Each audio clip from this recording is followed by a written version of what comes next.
Hello, my name is Jacqueline Ladone. I am an attorney at Legal Services of Greater Miami. In this video, I will provide you with information about mediation in eviction cases. This informational video is intended for tenants in Miami-Dade County. If you have properly filed an answer and deposited your rent into the court registry, or filed a motion to determine rent, the court may set the case for mediation. Mediation is a process where both parties come together to see if they can resolve the case. You will receive a notice stating the time, date, and place of the mediation. If you do not go to the mediation, the court could enter a judgment against you, meaning you will lose the case and will ultimately be evicted.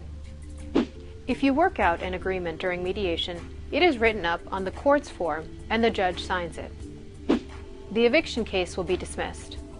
If you violate the agreement, the landlord can file an affidavit of non-compliance and ask the court to evict you.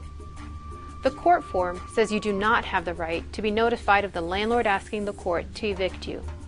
You should ask the mediator to change the form so that you get notice and a right to a hearing before the judge tries to evict you.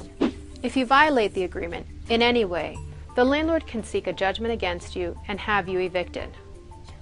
Oftentimes, the mediator will pressure tenants to enter into an agreement with the landlord.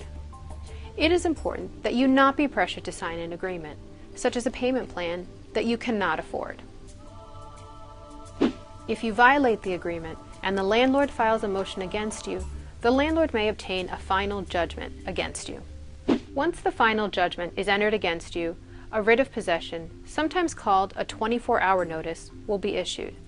A writ of possession will then be posted on your door. Once the writ of possession is posted on your door, the sheriff can come back to your door the next day and remove you and your family along with your belongings from your home and change your locks.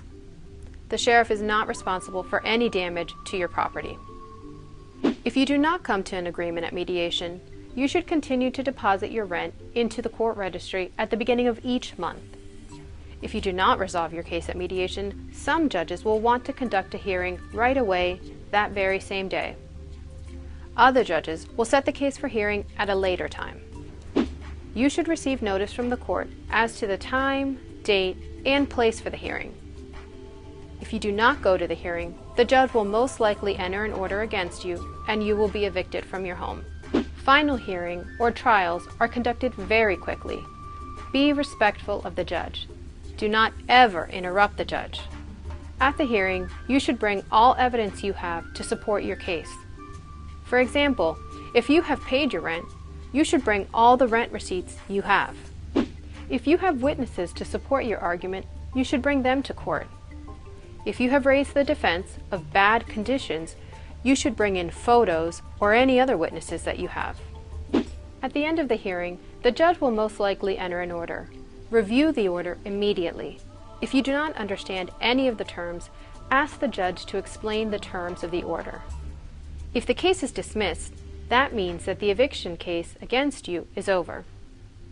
However, if a final judgment is entered, that means you have lost the eviction case and a writ of possession will soon be posted on your door.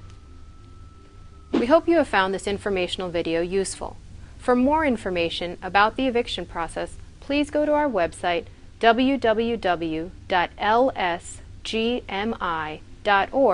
and go to the Getting Help tab for more information. Thank you.